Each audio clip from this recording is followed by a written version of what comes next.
welcome back to another video on my channel. If you can hear background noise, just like in a lot of my other videos, there really isn't anything I can do about it.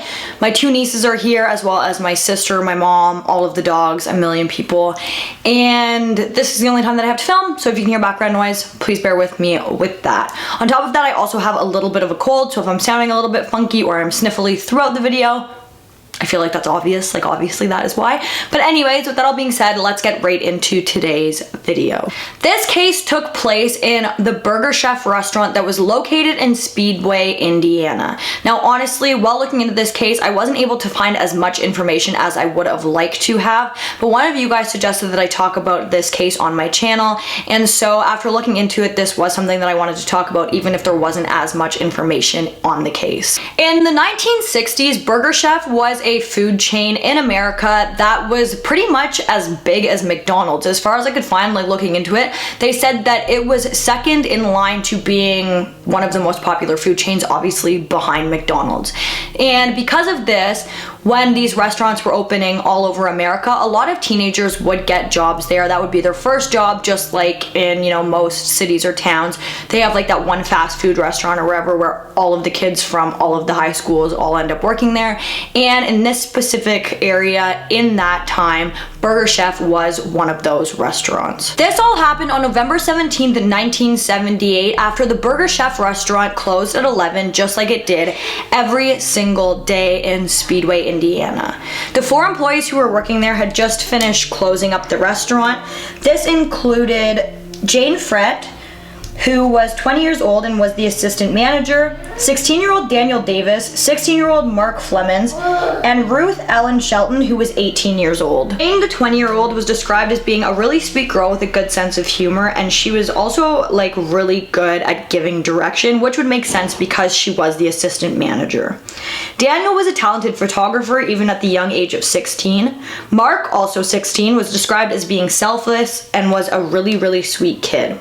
Ruth, 18, was described as being really creative and really, really kind. So again, the 4 of them were closing up the restaurant, they were cleaning and getting things ready for the following day for the morning shift. Basically, if you've ever worked in the food industry, you probably know the drill. I feel like it's not that different from restaurant to restaurant, and so that was really what they were doing at that time. But between the hours of 11 to 12 that night, something had gone very, very wrong. At around midnight that night, a fellow employee had stopped by the Burger Chef restaurant as he was going to meet up with the floor employees that were working there. He was going to hang out while they finished closing and kind of help out and just be there because I guess, I don't know, he wanted to hang out with them. But when he arrived at the Burger Chef restaurant, that is when he noticed that nobody was there. The back door was left open, which seemed to be really strange, and the restaurant's safe was also left open. Obviously, this scene was very alarming and was not what this person expected while walking into work that evening, and so he took it upon himself right away to call the police. What is so weird about this to me is that even though this scene was set up the way that it was set up, when police arrived at the scene, they didn't think anything was out of the ordinary. But I think today's day and age, like, you would look at this case immediately and know that something just wasn't right. Both of the girls' purses were still in the building. All of the employees who had worn jackets to work that day, they were all in the building. I think all 4 of them had a jacket that was left behind. There were 2 currency bags that were left at the scene. The safe was open and $581 was missing. Like, to me, this just screams that something is wrong, and I don't know how the police didn't notice that right off the bat. Jane's vehicle, a 1974 Chevrolet Vega, was also missing from the scene. So the police's assumption right off the bat was that these teens had decided to rob the restaurant, make it look like something had happened or there was some kind of robbery, and then they got into Jane's car and they drove away with the money. However, worse than that, after investigating the scene, deciding that there was nothing wrong, even though there obviously was something wrong, the police gave the owner of the Burger Chef restaurant the go-ahead to clean up the crime scene and open for business the following day. Now, because of this, all of the prime evidence that would have been found at that crime scene was now completely gone. This to me just doesn't make any sense. Obviously, the police thought that this was some kind of money embezzlement stealing thing going on by the teens, but there were over $100 worth of coins found in the Burger Chef restaurant that the employees would have known was there. So why wouldn't they have taken all of the money from the restaurant and only have taken the money out of the safe? The following day, a lot of the staff that was scheduled to work the previous night was also scheduled to work the following morning, and this included some of the staff that went missing from the Burger Chef restaurant the night before. And when these kids didn't show up for work the next day, that is when alarms started to set in for their employers and the other people that they worked with. On top of that, Jane's car was also found near the Speedway police station. The doors were partially locked and there was absolutely zero sign of Jane herself or any of her employees in the car at all. Like, there was no sign they'd even been in there, which obviously is very alarming. Everybody who knew the teens started to grow increasingly concerned about what had happened to them and where they were.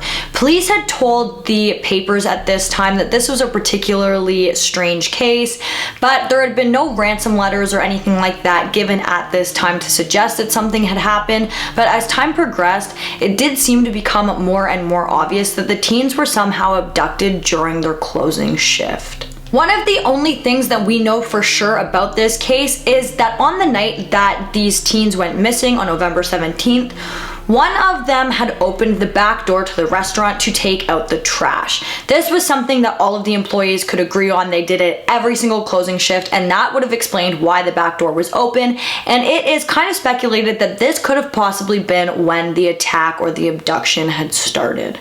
On November 19th, 1978, 2 days after the 4 teens disappeared while during their closing shift at the Burger Chef restaurant, 2 people were out on a hike on a hiking trail about 200 miles away from the Burger Chef restaurant when they came across the 4 bodies of the missing teens.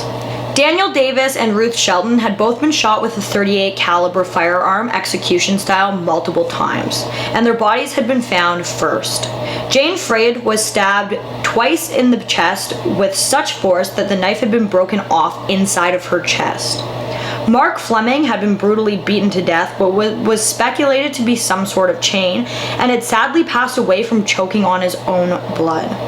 All 4 of the employees had still been wearing their work uniform. Mark Fleming's body was found 75 yards away from the other 3 bodies, and he again had passed away from choking on his own blood. It is speculated that while he was being beaten, at some point he had gotten up and managed to escape, but he had such blunt force trauma to his head that the speculation goes that he possibly ran into a tree or something like that knocked him down the hill, which is where he had passed away from choking on his own blood. Now obviously we don't know for sure whether he was hit in the head by his attacker or if he had hit his head off a tree, but there was extreme blunt force trauma to his head, and it is assumed or speculated or theorized that he did escape from his attacker at one point before passing away. Another thing to note here is that when the 4 bodies of the victims had been found, it was discovered that all 4 of the teens still had their valuables on their body, like they still had them with them, which highly suggests that robbery was not the motive in this case. After the victims' bodies had been discovered, that is where this case just pretty much went completely cold. All of the evidence had been completely cleaned up by the crime scene pretty quickly, like within the span of a few hours, so that was all wiped away and there was nothing to go on there. There was no suspects in this case, there was nothing really to go on, and because of that, the case again just went cold. A lot of the police officers who had worked on the case just speculated that this was some sort of robbery gone wrong. However, like I mentioned, there was still money left in the restaurant and all of the victims still had their valuables on them, so I just don't see why that would even be a theory that the police would have come up with, but that was one that they had stuck with for quite a while, and they just said like that was that, this was a robbery gone wrong, and that's what we're gonna go with. People have theorized that maybe one or all 4 of the employees at the restaurant identified or were able to identify the person who was robbing the restaurant. Mark Fleming in particularly was not supposed to be working that day. He was not scheduled to work that day, but he last minute got called in for somebody else.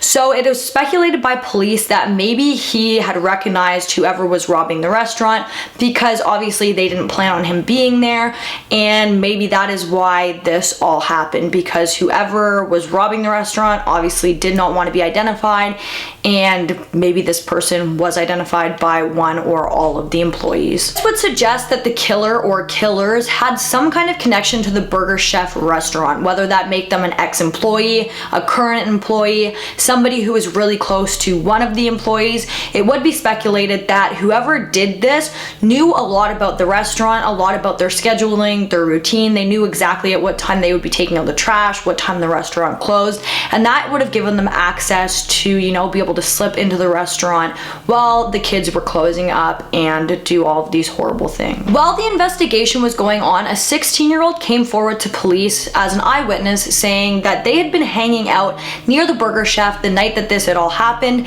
and they noticed two men sitting inside of a vehicle parked just outside of the Burger Chef restaurant at around 11 o'clock, which again would be when the restaurant was closing. The witness had said that the men appeared to be in their 30s, they were Caucasian, one of them had lighter hair than the other, one of them was clean shaven, and one of them had a beard. Now obviously this is not very specific at all, this is like a very general description, and so because of this, with this information, they made these like clay sculptures of what these men could have looked like that honestly just look extremely like generic, like every Caucasian 30-year-old in my opinion. Police had been following leads on this case when they caught wind of a man in a Greenwood bar claiming to have been involved in these murders. Police were able to track this man down. He was brought in for questioning, but he maintained his innocence and was eventually cleared as a suspect. In March of 1981, Jane's brother was brought in and arrested for possession of cocaine, and because of this, police thought that maybe he knew something or was involved in these murders. However, he was also questioned and cleared pretty quickly as a suspect. Police at one point had caught wind about this fast food gang that was going around. They were robbing fast food restaurants, and one of these people who were allegedly in this fast food gang looked similar to the composite sketch that the police had come up with. This man was living in Franklin, and they put him in a lineup, but when he showed up to the lineup, he had completely clean shaven his face, when prior to this he had a beard for 5 years. It just seemed a little bit sus that he shaved his face after not shaving it for 5 years to show up to the lineup that the police had set up for him. Things even more sketchy, this man who was put into the lineup, who had clean shaven his face, was very close with his neighbor who had been recently arrested for armed robbery with a shotgun.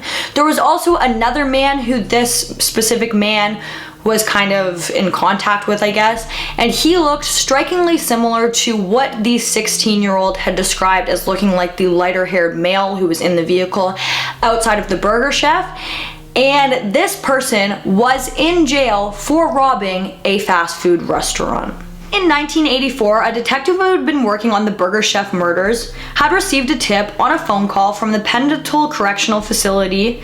An inmate by the name of Donald Wayne Forrester had confessed. Donald had been convicted to 95 years in prison after being arrested for the rape of a woman. However, after he was arrested for this, he was going to be sent to the Indiana State Prison, which is a notoriously violent prison that nobody wants to go to. And so in order to avoid being sent to this prison, that is why Donald decided to confess to the Burger Chef murders. Donald was a criminal who had been living in the area of Speedway, Indiana at the time that the Burger Chef murders had been taken place. He was interviewed and he told police that he had been responsible for the murder of Daniel Davids and Ruth Shelton.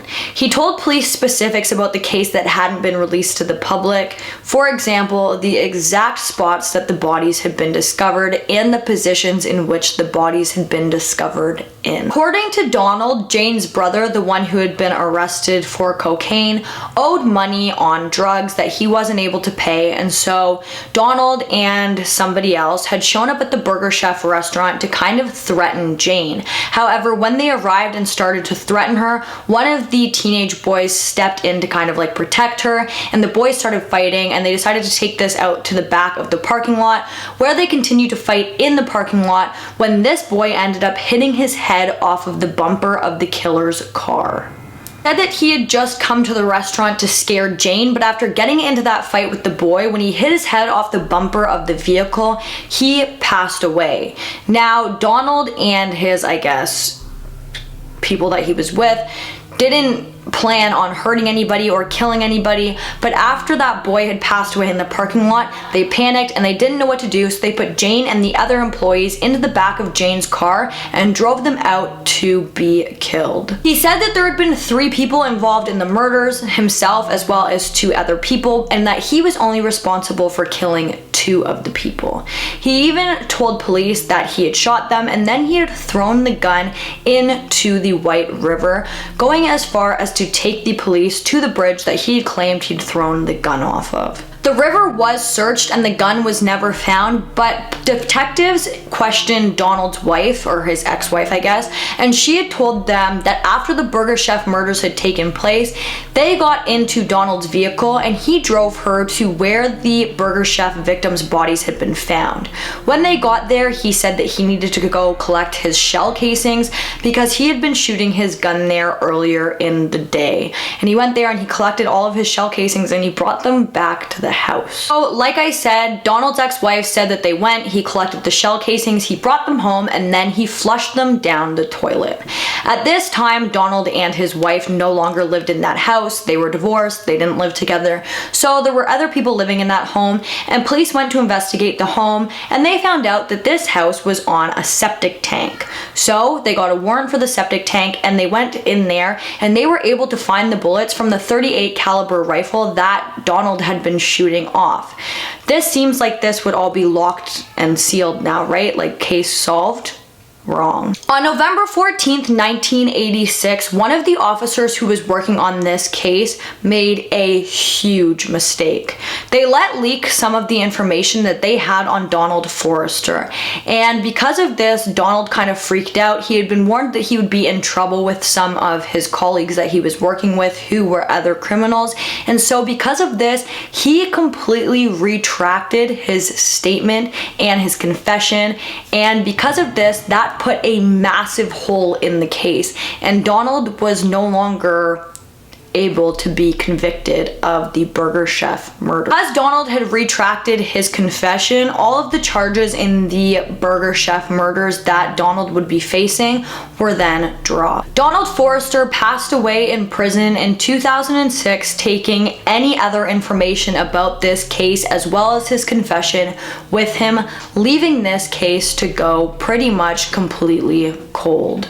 Heart sincerely goes out to the families and the loved ones and all of the victims involved in this case. I can't even imagine what you would go through knowing that, you know, like Donald is out there and it is pretty much locked and sealed that he had something to do with this case, and then there being such a big mess up and him never facing the justice that the families and the loved ones of these people so much deserve. It is just mind-boggling, the police mess ups throughout this case. I just cannot believe it. But guys, that is going to bring us to the end of today's video. If you like this video, please give it a big thumbs up. Don't forget to comment down below what you'd like to see in my future videos, and don't forget to subscribe and turn on that notification bell so that you don't miss any future videos from me. Thank you so much for watching, and I'll see you in the next one. Bye guys.